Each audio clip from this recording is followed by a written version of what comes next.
Olá, meus irmãos e minhas irmãs. Espero que vocês estejam muito bem. Bom demais estar aqui com você na jornada do discípulo, para o nosso quarto passo dessa peregrinação que vai transformar a sua vida.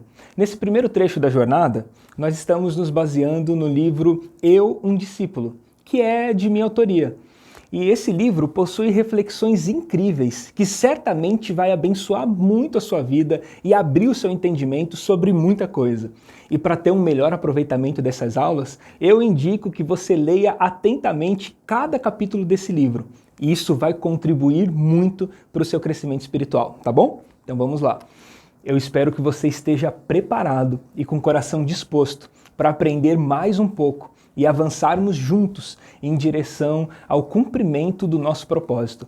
Essa nossa aula é uma quebra de paradigmas e que com certeza vai balançar alguns alicerces da sua consciência. Mas fica tranquilo, não perde a paciência, nós vamos fazer isso juntos. E quando nós estamos juntos, tudo no final dá certo.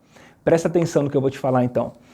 O nosso conceito de salvação está fundamentado numa mudança de situação e não na condição.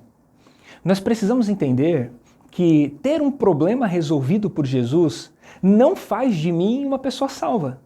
Jesus, por exemplo, resolveu o problema de 10 leprosos, mas 9 deles não foram salvos. Já se perguntou por quê? Porque eles tiveram a sua situação resolvida, mas permaneceram na mesma condição em que estavam.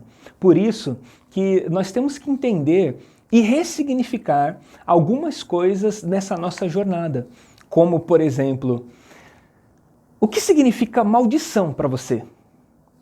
Muita gente acha que maldito é aquele que tudo para ele deu errado. Nasceu pobre, com problemas de saúde, não engrena no emprego, não arruma a namorada, não consegue se casar, tudo dá errado para ele. Agora, entenda isso. Não existe maldição sem bênção. Não existe. Calma aí, eu vou te explicar melhor isso. Maldição não está associado à ausência de bênção. Maldição está associado ao fato de que eu participei da bênção e a bênção não transformou o meu entendimento. Então, toda vez que eu uso a bênção para resolver a minha situação, eu estou condenado e não salvo. Porque agora eu sou alguém com um problema resolvido, mas na mesma condição. Entende? Receber uma bênção que não me transforma, que não me devolve para o propósito da minha vida, me amaldiçoa. Porque depois eu vou ter que prestar contas dela. Entende isso? Foi depositado um crédito em mim. E isso faz de mim um devedor, porque não existe devedor sem crédito. Então, Satanás, por exemplo, só é maldito porque primeiro ele foi bendito. Ele se torna maldito a partir do momento que ele usa o que Deus lhe deu para suprir a sua ambição pessoal. Maldição, portanto, é enxergar a bênção para mudar uma situação ruim na sua vida. Mas ainda assim deixa a sua vida na mesma condição em que ela sempre esteve. Então, o Evangelho não é uma mudança de situação, ele é uma transformação de entendimento. A espiritualidade é a forma como você entende a sua condição, independente da sua situação. Por isso, meu irmão, que entender a espiritualidade não faz de você um abençoado, faz de você um abençoador. Então a verdadeira espiritualidade não é aquela que te leva para Deus, é aquela que te faz entender que você veio de Deus e veio para abençoar os seus irmãos. Espiritualidade não é aquela que te leva para o céu, porque o céu não é um lugar para onde você vai, o céu é um lugar para onde você volta depois de ter cumprido todo o seu propósito. E entender isso é fundamental para você seguir em frente. O céu não é uma ambição e nem uma pretensão. O céu não é a expectativa. O céu é a nossa origem. É de lá que nós viemos. Entende isso? O problema é que nós começamos a pensar no Evangelho em que Jesus está mudando todas as nossas situações ruins, enquanto nós esperamos ele voltar para a gente ir para o céu com ele. Agora, presta atenção numa coisa. Jesus disse algo para os seus discípulos que é libertador. Sobre esta rocha eu edificarei a minha igreja, e as portas do inferno não prevalecerão contra ela. A impressão que nós sempre tivemos é que o inferno está nos atacando e nós estamos nos defendendo. Então, para se defender, nós precisamos fazer campanhas, oração no monte, unção com óleo, jejum de chocolate, ficar sem tomar Coca-Cola, fazer o jejum de Daniel e por aí vai. Só que essa percepção é exatamente o contrário. Porta não é um instrumento de ataque. Porta é um instrumento de defesa. Ou seja, a igreja não está na defensiva. A igreja está na ofensiva. E o inferno é que está se defendendo. Então, o destino da igreja é ir para o inferno. E chegando lá, temos a plena consciência de que as portas do inferno não prevalecerão contra nós.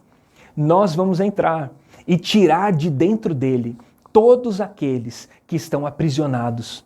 Consegue entender isso? Então, quando alguém te disser assim, vai para o inferno, você pode responder, vou mesmo. Essa é a minha vocação. E as portas do inferno não poderão me deter. Mas aqui entra uma questão muito importante para a nossa reflexão. Sabe por que nós não queremos ir para o inferno? Porque nós estamos atrás de proteção para salvar a nossa própria vida. O nosso conceito de salvação está na mudança de situação e não de condição. O Evangelho não te oferece proteção para salvar sua vida. O Evangelho te oferece segurança para você entregar a sua vida. Consegue entender isso, meu irmão? Nós nascemos do Espírito e não da nossa decisão de ter aceitado Jesus um dia qualquer. Nós nascemos de Deus e em Deus. Por isso nós precisamos retomar a razão de que nós somos filhos de Deus. Porque a todos quanto o receberam, foi-lhes dado o poder de serem feitos filhos de Deus. A salvação, portanto, está em entender como o Espírito Santo, que você é nascido de Deus e que o poder da sua vida está no fato de você ser filho de Deus. E o mundo só está como está, porque ele aguarda ansiosamente a manifestação dos filhos de Deus. Então, como filho de Deus, eu não quero ser guiado por outra coisa, a não ser pelo Espírito de Deus. A salvação está no entendimento de que a vida precisa ser orientada por Deus. Entende isso, meu irmão? Precisamos definir conceitos básicos sobre a nossa espiritualidade, que foram se perdendo durante o tempo. Eu vou te fazer uma pergunta e pense bem antes de responder. O que você entende sobre confissão de pecados? E tudo isso que nós estamos falando, pode ficar tranquilo que está tudo conectado. Tem gente que confessa o erro por vaidade. Tem gente que confessa o erro para tentar consertar uma situação ruim que aquele erro criou. O grande exemplo disso foi o Judas Iscariotes. Mas presta atenção em algo. Quando o filho pródigo volta para casa e diz, pai, eu pequei, do que ele estava falando? O que ele estava confessando?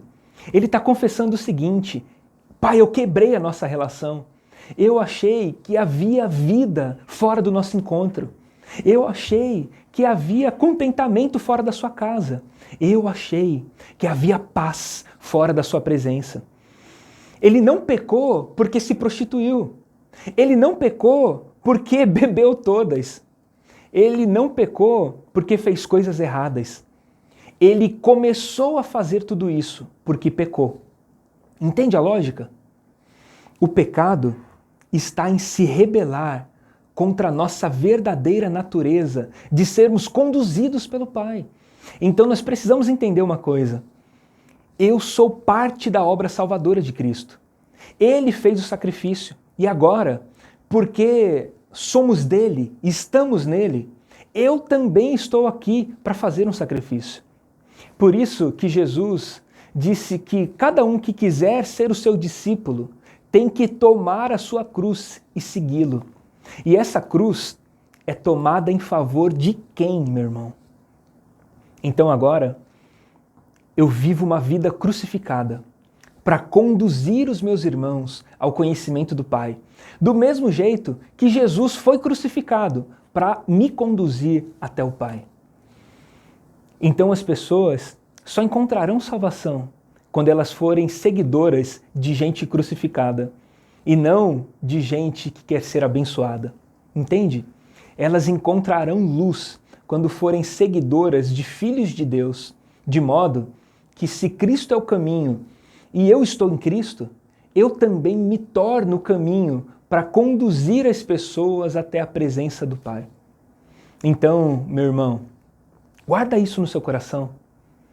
Por que Jesus disse para Nicodemos que era necessário nascer novamente?